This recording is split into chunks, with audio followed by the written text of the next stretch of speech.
यवतमाळ जिल्ह्यात मुसळधार पाऊस झालाय। पावसाचा भुईमुगाला फटका बसलाय। पावसामुळे साठवलेल्या भुईमुगाच्या शेंगांना कोंब फुटायला लागले, त्यामुळे शेतकऱ्यांचं लाखोंचं नुकसान झालंय।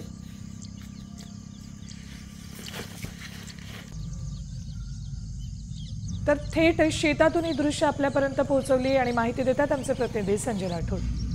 यवतमाळ जिल्ह्यामध्ये अनेक भागांमध्ये रात्री अवकाळी पावसाने जोरदार बॅटिंग केली आणि यामध्ये रब्बीतील शेवटच्या हंगामातील पिकांचं मोठ्या प्रमाणात नुकसान झाल्याचं आपल्याला पाहायला मिळते। मी ज्या ठिकाणी भुईमुग काढून ठेवलेल्या गंजी मारलेली आपण पाहू शकतो की ज्या शेंगा अशा पद्धतीने ओल्या झालेल्या आहे आणि याला मोठ्या प्रमाणात नुकसान झाल्याचं आपल्याला पाहायला मिळते। ज्या ठिकाणी गंजी मारून ठेवलेली आहे या शेंगाला अनेक शेंगांना बुरशी फुटल्याचं आपल्याला पाहायला मिळते आणि कोंब देखील फुटलेली आहे, त्यामुळे ह्या शेंगा पूर्ण वल्ल्या झालेल्या आहे। प्रशासनाच्या दरबारी सध्या 600 हेक्टर एवढं नुकसान दाखवण्यात आलेलं आहे, त्यामुळे त्यापेक्षा जास्त नुकसान होण्याची आकडेवारी काही दिवसात समोर येण्याची शक्यता नाकारता येत नाही। संजय राठोड, साम टीव्ही न्यूज, यवतमाळ।